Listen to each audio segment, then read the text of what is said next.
Alright, what's up everybody, we're back with another edition of Everyday Hoops. Hope you guys are having a good one today. We are doing the top 10 small forwards now in the NBA. I did the point guards, did the shooting guards. Now we have the threes, the small forward. This is a pretty solid list. You know what I mean? There's a lot of pretty solid small forwards in the league. And so we're doing it today. Again, if you missed the point guards, shooting guards, you can go back and watch them. But yeah, thank you guys for viewing the videos and the shorts recently. I really appreciate it. If you're doing the content around here, consider subscribing, like, turn notifications, all stuff like that. I really appreciate it. Really helps out a lot. And yeah, don't waste any more of your time. Let's get right into it. Before we get right into it, I gotta say something really quick. On the shooting guards list, I messed up. Alright, I messed up because I forgot to add in Jaylen Brown. I wrote him down, but for some reason I didn't put him on the list, which I didn't realize until actually yesterday when I looked back and I was like, wait a minute, I feel like I'm forgetting. And then I looked at Jaylen Brown and I was so like, I felt really bad that I didn't put him on the list. So here's the revised list. He would be at 4. And yeah, so there's the revised list right here. Yeah. Also, I said this before, both point guard and shooting guard video rankings. Little disclaimer, these are my own opinions. You know, these are what I think are the top 10 small forwards right now. If you differ and have a different opinion, that's all right. You know, all basketball fans, we have our own different opinions and stuff. So if you don't agree with my list, that's okay.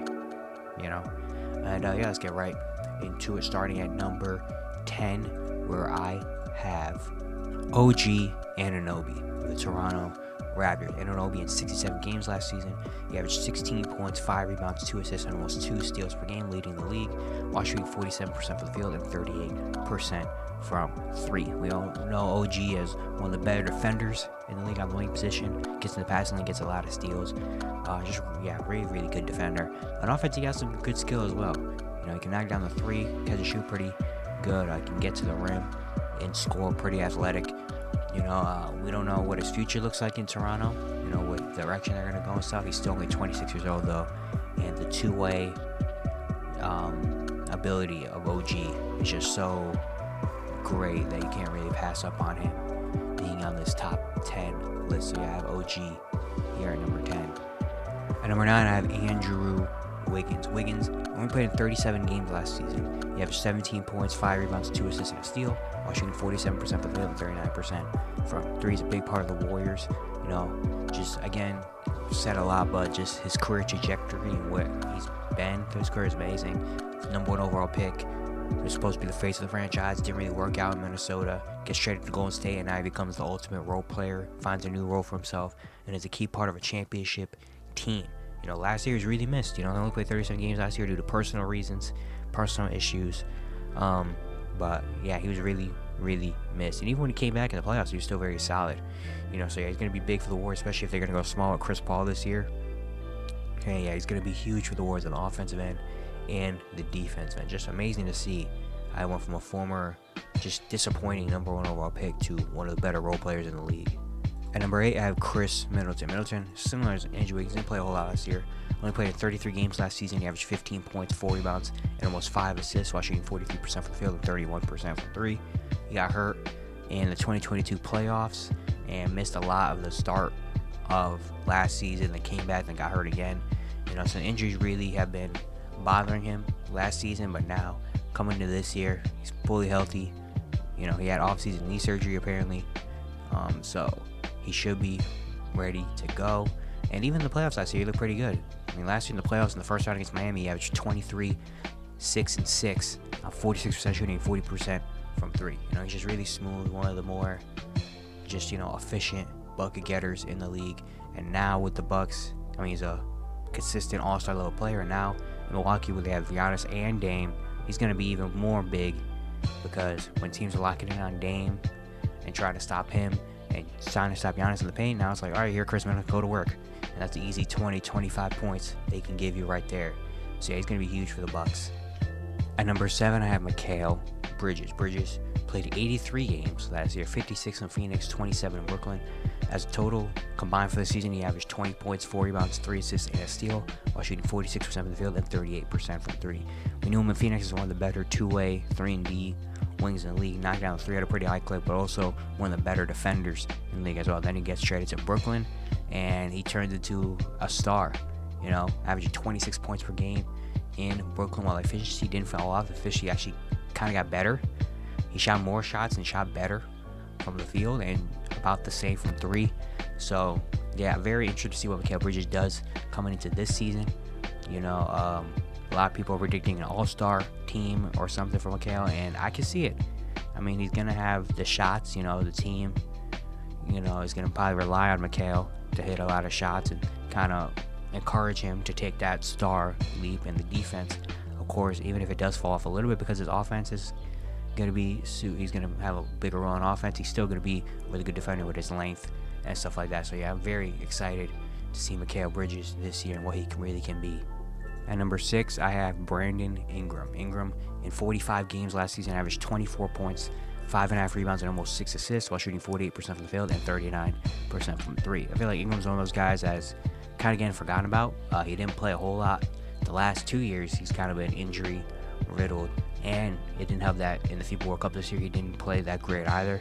But let's not forget who Brandon Ingram is, man. Brandon Ingram is one of the better young wings in the league. He's still 25, or actually 26 years old now. The mid-range, he can do it. The three-point shot, he can do it. He can get to the rim. His playmaking is a lot better than you think as well. Defensively, he's good. Like, Brandon Ingram is really an all-star level player consistently. It's really about if he can stay healthy and if his team around him can stay healthy, because the Pelicans obviously have a lot of potential. It's just the health has really been holding them back. But Brandon Ingram, man, it's going to be such a huge part of the Pelicans team and why they become so good. At number 5, I have DeMar DeRozan. DeRozan in 74 games last year with Chicago, averaged 24.5 points, 4 rebounds, and 5 assists with the steal, while shooting 50% from the field, 32% from 3. Made the All-Star team last year. He's just a really, really, really good player. Even though he's older, he's 34 years old now. Starting to maybe hit that, age could be starting to become a factor now. But I mean, DeRozan's game is just so great. We all know he's not really a three-point shooter. He's a mid-range master. More of an old school type of game, but it works. I mean, he's multiple-time All-Star, and all this stuff scored 20,000 points in his career, like off a lot of mid-ranges. And even though it's not what people want today, people want people to be able to shoot the threes and get fouled, get to the free line, all this stuff like that. DeMar's like, nah, I'm gonna stay in this mid-range, but you know what? I'm still gonna have the same production as a lot of those guys that do take 7 or 8 threes a game. You know what I mean? He's one of the better all-stars in the league. With Chicago, it's very weird because they're in a weird spot right now. So I don't know how long DeMar will be in Chicago, especially because he only has 1 year left in his deal. If they do sign to extension, or if they do trade him, but wherever he goes, DeMar's gonna find a way, I feel like, to be really, really good, because he is really, really good, man. At number 4, I have Paul George. George in 56 games last year with the Clippers, averaged 23 points, 6 rebounds, 5 assists, and 1.5 steals, while shooting 45% from the field and 37% from 3. Made the All-Star team last season. I mean, Paul George, we all know about Paul George, man. How great he is, how great his game is. He can do pretty much anything. He can get to the rim and score. He can hit you in the mid-range. He can hit you in the 3. One of the better two-way guys as well in the league. I mean, the only really thing has been health. Ever since he got to the Clippers, he hasn't played more than 56. Last year was actually the most games he's ever played as a Clipper, which is 56 games. So I mean, the health is a big thing for the Clippers and for him. But when Paul George is there, man, he's really, really good. I know we talk a lot about the playoffs and all this stuff like that, but you can't deny the fact that Paul George is one of the better guys, two-way guys in the league. And if he can stay healthy this season, the Clippers, I mean, are gonna be right back there. You know what I mean? At number 3, I have Jimmy Butler. Butler in 64 games last year, averaged 23 points, 6 rebounds, 5 assists, and a steal, while shooting 54% from the field and 35% from 3. I mean, Jimmy, we know in the regular season is an all-star level player. Even though he didn't make the all-star team last season, we still know what Jimmy's about. But the playoffs is what really separated him from everybody else. In the playoffs last year, He averaged 27 points, 6.5 rebounds, 6 assists, and almost 2 steals while shooting 46% from the field and 36% from 3, and helped lead a number 8 seed to the NBA Finals. Just an historic, amazing playoff run. You know what I mean? And that really is what Jimmy's meant ever since he got to Miami. You know, in 2020 in the bubble, we led the team all the way to the finals. And then 2022, he led to the conference finals, had a great run. And then last year, just that run was spectacular. And we just kind of have to respect him as one of the top small forward and one of the top guys in the league. Even though the regular season doesn't look like it, the regular season he kind of takes it a little bit chill. And when the playoffs come around, you know that Jimmy Butler is going to come in and he is going to will his team in whatever way possible to get a win. At 2, I have LeBron James. LeBron in 55 games last year averaged just under 29 points per game with 8 rebounds and 6 assists while shooting 50% from the field and 32% from 3. LeBron James is the oldest player in the league. He's 39 years old. 38, about to be 39 in a couple months.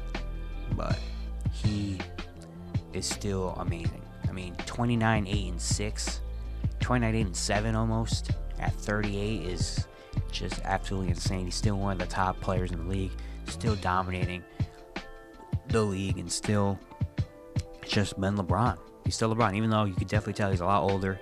You know, injuries have been starting to hit him at the last couple years and all that stuff. He still is out there, still playing at all-star to star level every night, and it's going to be very interesting to see what he can do this year and how long he's going to keep going. Honestly, like, I know he's waiting for his son Bronny to come in, which I don't know when he's going to be able to come into the league. Thankfully, he is doing all well after the issue that happened in the offseason. But yeah, we don't know how long LeBron's got left, man. So we got to really cherish and, really, not take him for granted. You know what I mean? Because he's one of the best of all time. We might not see another LeBron. Yeah, man, it's crazy to think that LeBron in another few years won't be in the league anymore. And at number 1, I have Jason Tatum. Tatum in 74 games last year averaged 30 points, 8 rebounds, 4 assists, and a steal, while shooting 46% from the field and 35% from 3. Yeah, he's the best small forward in the game right now. I mean, he's an all-NBA level player. His teams have always been great. His just development over every year, he's been getting better and better and better. It's just insane. And he's still 25 years old. That's a scary thing. He's still only 25, and he's already up here. I can't even imagine what it's going to be like another 2 or 3 years at 27, 28 when he really starts hitting his prime. You know what I mean?